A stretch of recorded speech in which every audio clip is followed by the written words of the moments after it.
Marcos, capítulo de número 5, versículo de número 36.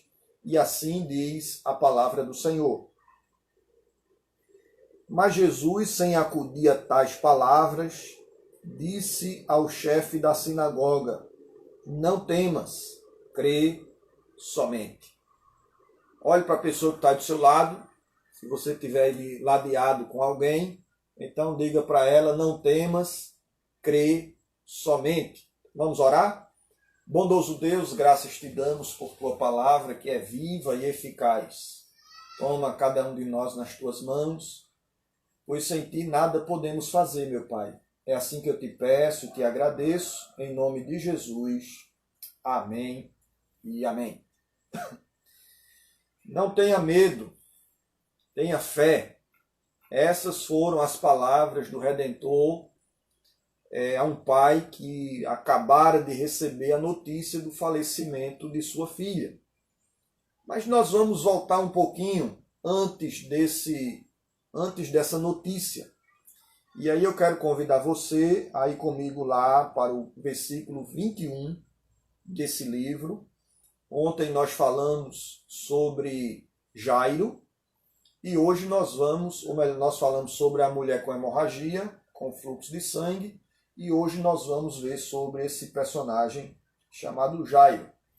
Dê sua Bíblia aberta, seu coração também, e nós vamos meditar nessa porção. Olha comigo o versículo de 22.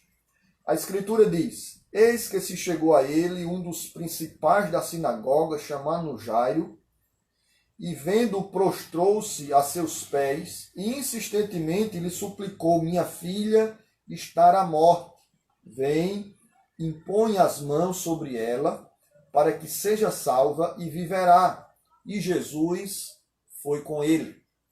Meu amado, a primeira lição que eu aprendo desse texto é que nós precisamos levar os nossos fardos aos pés do Senhor Jesus. Essa é a primeira lição. Leve os seus fardos ao Senhor Jesus. Como nós vemos meditando noite após noite, a vida, muitas vezes, amados irmãos, é um caminho de muitas dificuldades, é uma estrada de muito sofrimento, são ruas que são regadas com muitas das nossas lágrimas. E aqui a Escritura nos ensina que nós precisamos levar os nossos fardos aos pés de Cristo.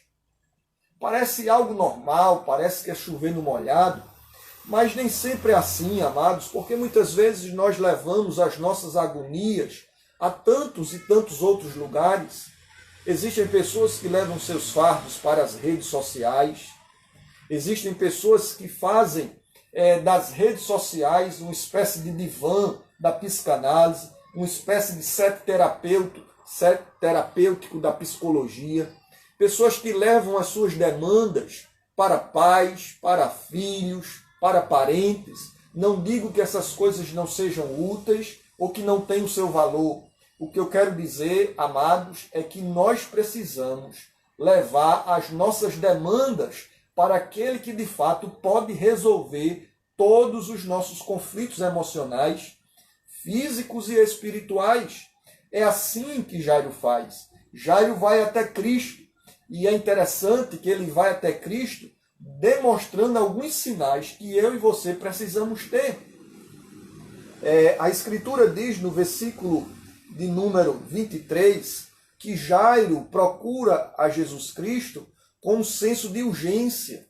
E a urgência dele é que a filhinha dele, e olha que a Escritura coloca com esse termo carinhoso, minha filhinha está à morte. Jairo vai a Cristo com urgência. Nós precisamos chegar aos pés de Jesus sem postergarmos essa realidade, sem adiarmos, sem colocarmos para frente as nossas decisões que nós podemos tomar hoje. Meus amados, procure Cristo com urgência, procure Cristo hoje. E é interessante que em muitas lives afora, nesses momentos de pandemia, as pessoas têm percebido a necessidade urgente de se dobrarem a Cristo e estão confessando o Senhor Jesus através de lives, através das redes sociais. Jairo procura Cristo com urgência, porque ele tem um sofrimento extraordinário. E qual é o sofrimento dele? Ele está sofrendo porque a sua filha está doente. Ele sofre porque ele percebe que ele não tem recursos para resolver aquela doença, aquela enfermidade ou aquela demanda.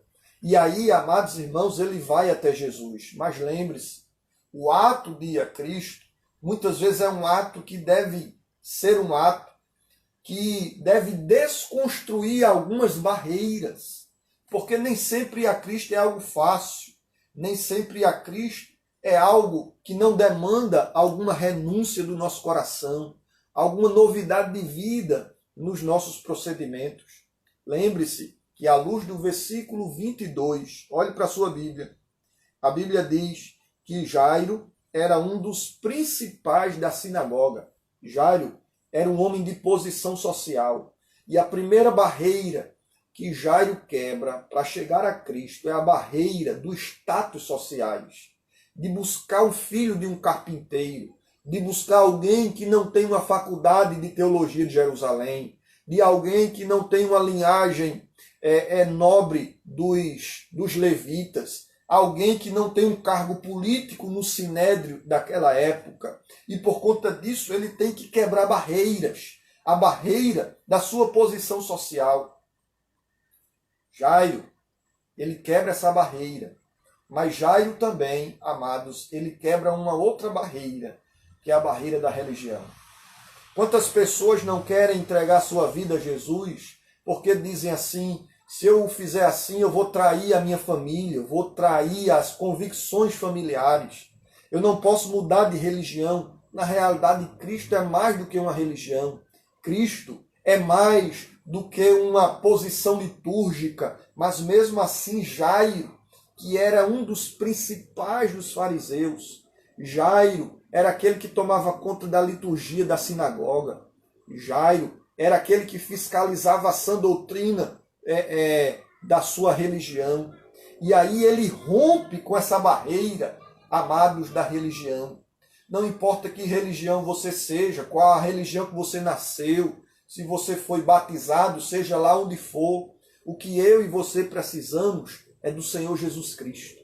E que em Cristo nós precisamos superar todas essas barreiras da religiosidade. Nós precisamos olhar para a Escritura, olhar para a Bíblia e ver nela o único caminho que nos leva ao céu. Jairo ainda nos ensina em como nós devemos buscar o Senhor.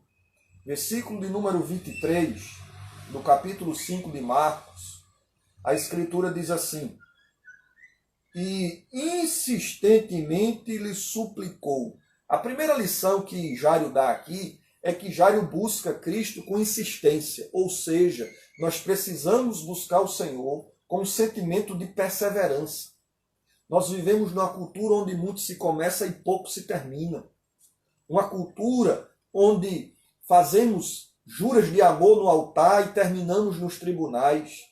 Onde começamos leituras e não concluímos, começamos cursos e não carregamos o diploma dele, começamos várias e várias coisas e não conseguimos concluí-las.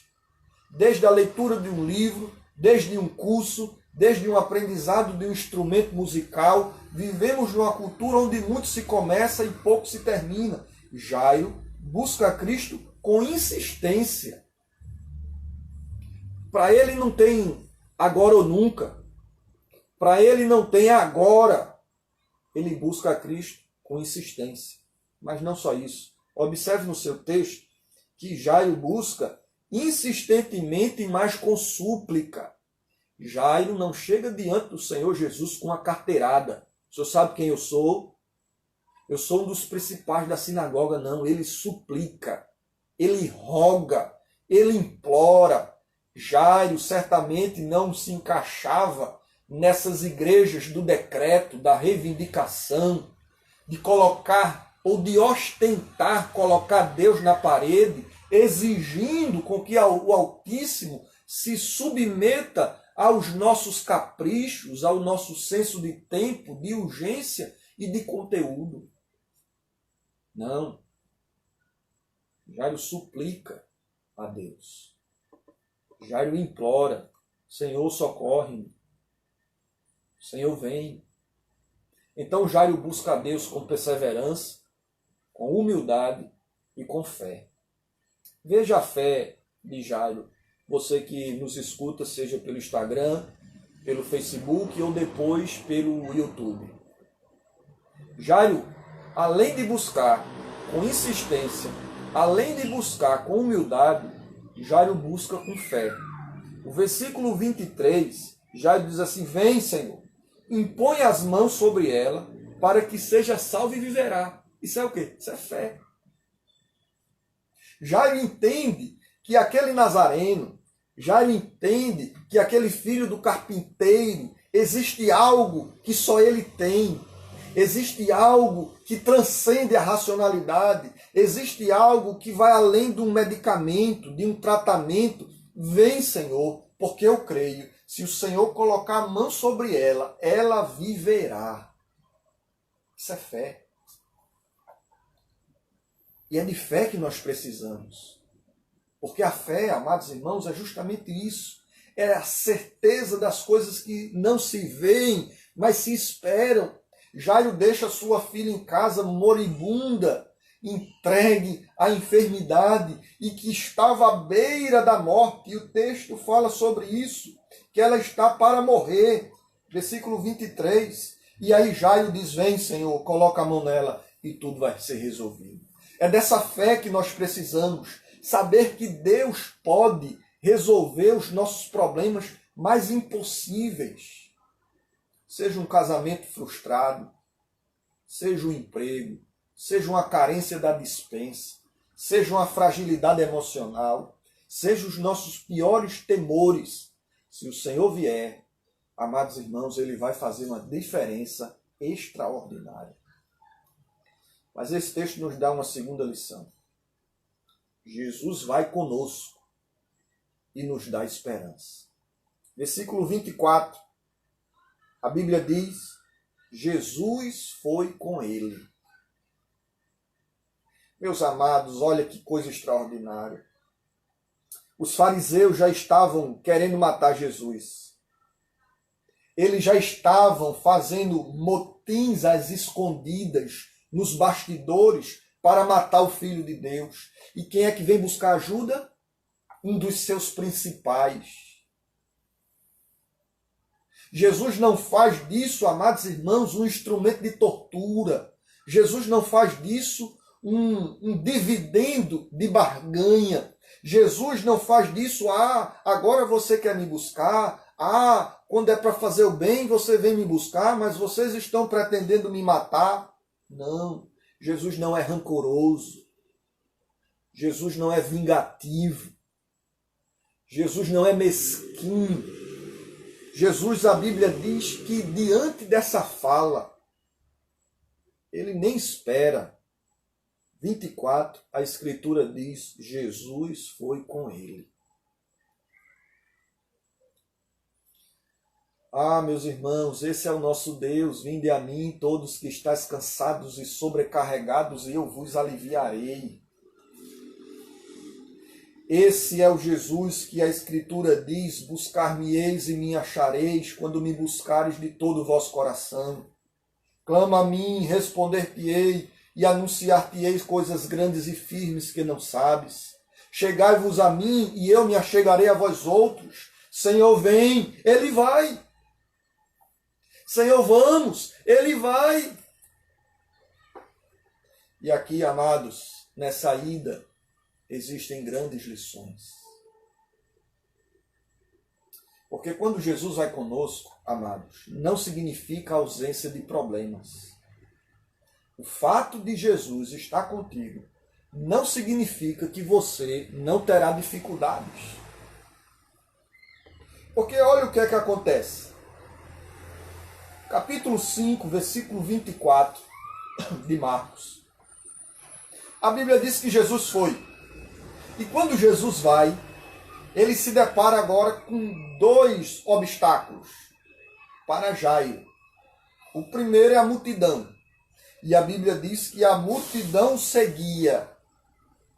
O segundo é que se atravessa no cenário uma mulher. Uma mulher que sofre há 12 anos. Uma mulher que toca em Cristo. Cristo para atendê-la. E aqui eu aprendo, amados irmãos, algumas coisas. E o que eu aprendo, que eu acho extraordinário aqui, é que Cristo não prioriza celebridades.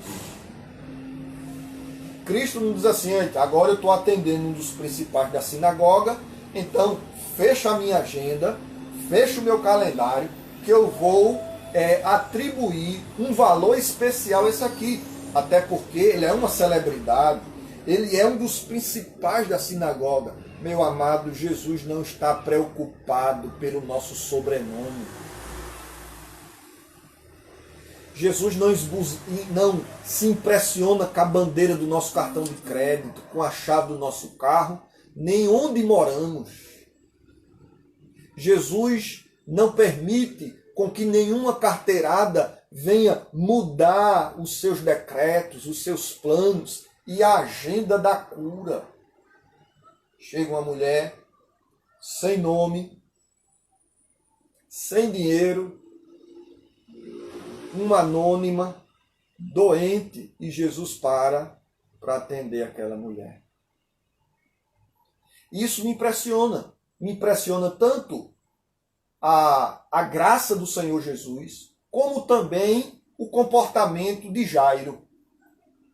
O comportamento de Jairo aqui também é de chamar a atenção, porque essa mulher já está sofrendo 12 anos. Será que Jairo não poderia dizer assim, Senhor, ela sofre 12 anos, ela não pode esperar mais um dia, minha filha está quase morrendo. Senhor, olha a hora. Jairo não pressiona o cordeiro, porque ele sabe que tudo está nas mãos do Senhor, que a vontade dele é boa, perfeita e agradável. E é aqui, amados irmãos, que nós nos deparamos com uma realidade. Quando Jesus para fazer esse atendimento de urgência, a filha de Jairo morre. Olhe para a sua Bíblia, versículo 35. E o 35 diz assim: Falava ele ainda, quando chegaram alguns da casa do chefe da sinagoga, a quem disseram, tua filha já morreu, porque ainda incomodas o mestre. O fato de Jesus estar conosco não significa que estamos livres de problemas. Problemas, lutas, enfermidades não são sinais de abandono de Deus, de ausência da presença do onipresente. Aqueles que estão em Cristo não vivem numa bolha de segurança contra sofrimento, contra padecimento. Jesus foi com ele e ainda assim a menina morreu. Mas eu quero dizer uma coisa a você, meu irmão. Jesus está acima da nossa desesperança. Jesus está acima do nosso desespero. Jesus está acima dos nossos sofrimentos. Quando Jesus se depara, amados, diante daquela realidade, o que é que acontece? Versículo 36, e a Escritura diz, mas Jesus, sem acudir a tais palavras, que palavra? O atestado de óbito que chegou. Disse ao chefe da sinagoga, não temas, crê somente. E aqui eu me deparo com a terceira lição desse texto. E a terceira lição é, quando Jesus vai conosco, nós não devemos ter medo diante dos nossos imprevistos, porque diante de Deus não tem imprevisto. Quando Jesus vai conosco, os imprevistos humanos não podem frustrar o propósito de Deus. Nossos imprevistos não são descuidos de Deus. Jairo poderia olhar para aquela situação e dizer assim, mas Senhor, se o Senhor tivesse ido comigo, se o Senhor não tivesse parado para atender essa mulher, talvez minha menina estava correndo aqui nos meus braços. Mas eu quero dizer a você, não tenha medo das más notícias. Não tenha medo da crise. Não tenha medo das dificuldades. A Escritura diz que quando Jesus escuta essas palavras, ele não se preocupa com elas. 36. Sem acudir a tais palavras, disse: não temas, creia somente. J.C. Ryle, o bispo inglês, ele disse que Jesus Cristo não é apenas o Filho de Deus poderoso para salvar, mas o Filho do homem capaz de sentir. Jesus é um ser pessoal e que agora consola Jairo e diz assim: Jairo, não tenha medo diante dessa notícia, porque o Senhor não está preso a diagnósticos, a biópsias. O Senhor não está preso a uma folha de pagamento. Jesus não está preso a um balancete, entrada, saída e o demonstrativo para o próximo mês. O Senhor está além dessas coisas.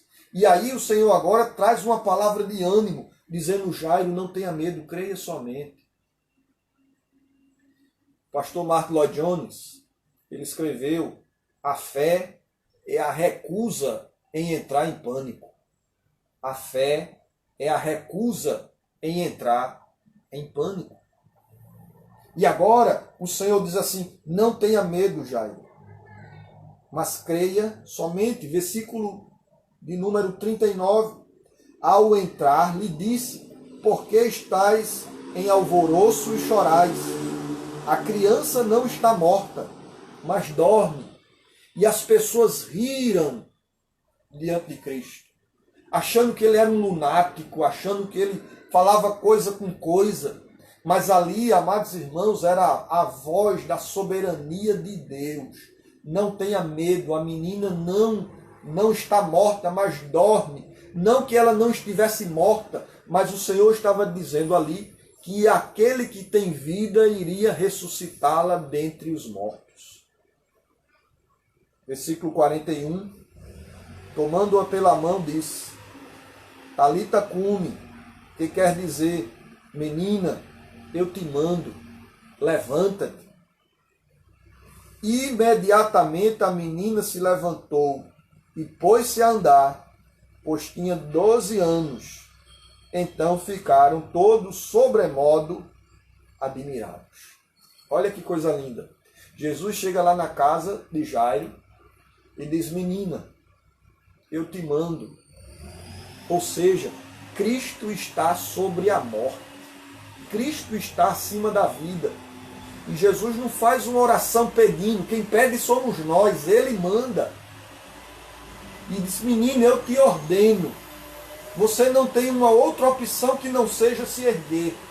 Você não tem uma outra possibilidade senão levantar-se vive entre os mortos. Portanto, eu te mando. Fique em pé. A menina fica em pé. Aí uma outra coisa me chama a atenção. Depois da ressurreição, o Senhor dá uma ordem. Versículo 43. E diz assim: Jesus ordenou-lhes expressamente que ninguém soubesse. E mandou que dessem de comer a menina. Vê duas coisas interessantes aqui. Primeiro, Jesus orienta para que ninguém saiba daquele milagre. Ou seja, Jesus não olha para o milagre como uma espécie de autopromoção. Jesus não faz do milagre uma plataforma da sua publicidade ministerial. Jesus não quer ser seguido pelos milagres. Jesus não quer atrair pelo extraordinário.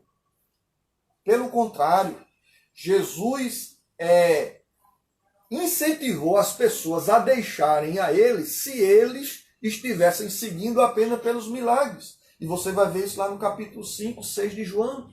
Vocês me seguem não é por quem eu sou, mas por conta da multiplicação dos pães. Vocês me seguem porque eu enchi o bucho de vocês. Mas se vocês não comerem da minha carne nem beberem do meu sangue, vocês não têm parte comigo. E aí a Escritura diz que de uma multidão de 5.000 pessoas, ficam apenas em 12, porque Jesus não quer que o seu ministério seja visto pelos milagres, mas por ele mesmo, o Deus encarnado, que se fez homem, cheio de graça e de verdade. Segunda lição que eu tiro aqui para terminar, amados, é sobre a soberania de Deus e a responsabilidade humana. Jesus diz assim: Talita, levanta. Talita, levanta, fica de pé. Aí depois Jesus diz assim: deem de comer a menina. Eu fico a perguntar, o Deus que chamou Talita dentre os mortos, não poderia já ressuscitá-la com a barriga cheia?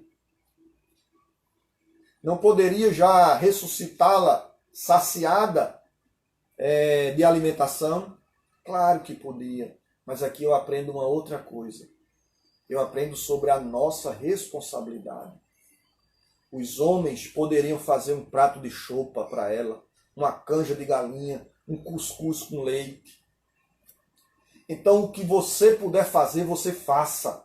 Ore, trabalhe, planeje, pesquise na sua empresa.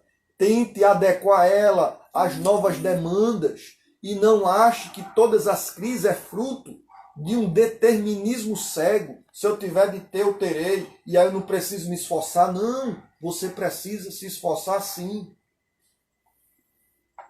Portanto, meus irmãos, oremos.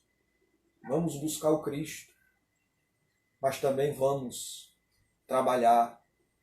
Mas também vamos fazer o nosso alimento e nutrir as pessoas que estão ao nosso lado. Que Deus em Cristo nos abençoe.